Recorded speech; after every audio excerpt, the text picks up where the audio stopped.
Good Morning Business. Le débat.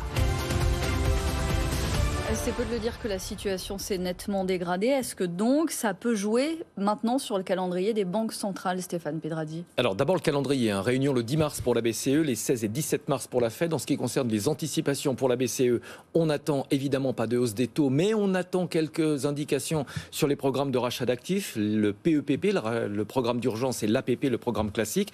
Du côté de la Fed, on attend toujours une hausse des taux pour la prochaine réunion, mais les anticipations du marché ont changé. Il y a encore quelques jours, on tablait plutôt sur 50 points de base. Là, les anticipations se rapprochent de 25. Les banques centrales, en fait, et on va en débattre avec Jean-Marc, mais elles sont tiraillées entre deux stratégies.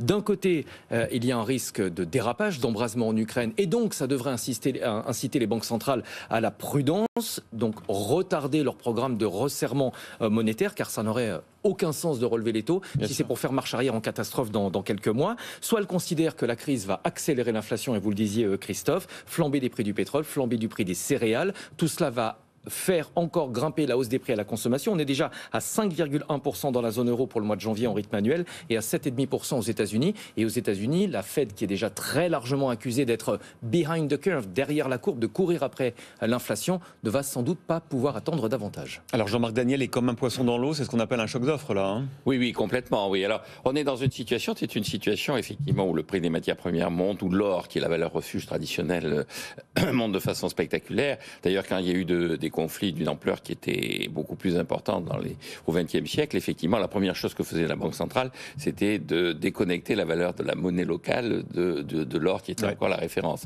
sachant que effectivement, immédiatement, les épargnants se tournent vers l'or.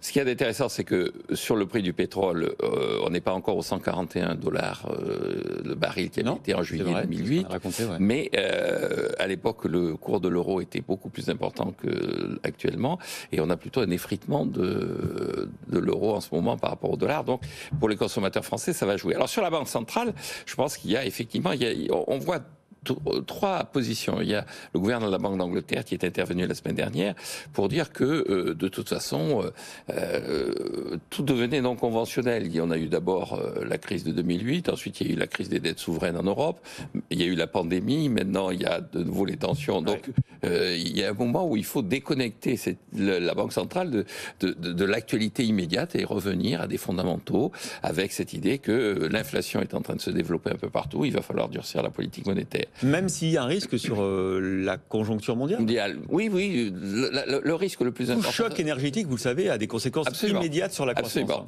Absolument. Et la Banque du Japon... Et les marchés financiers, qui souvent chutent très sévèrement après un choc. La Banque du Japon dit, écoutez, cette inflation, elle n'est pas liée à un excès de crédit, elle n'est pas liée à des débordements monétaires, elle est liée effectivement à des raretés qui apparaissent notamment sur le marché de l'énergie.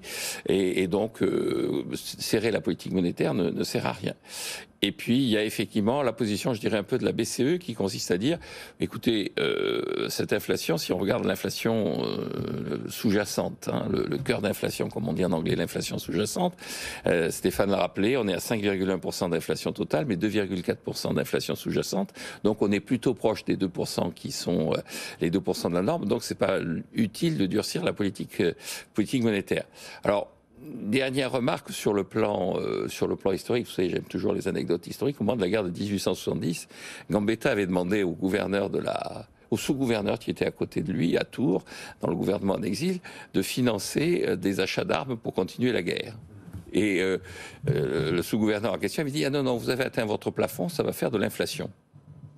Alors l'autre lui avait dit, attendez, mais on est en guerre, vous me refusez les capacités pour acheter des armes, pour continuer la guerre, je vais vous faire fusiller. Et il avait répondu, écoutez, je suis aussi patriote que vous, mais vous direz à ma veuve que je suis mort dignement. Et donc le mec était prêt à se faire fusiller plutôt que laisser filer l'inflation. Je pense que les banques centrales actuelles devraient prendre de la graine de cette anecdote.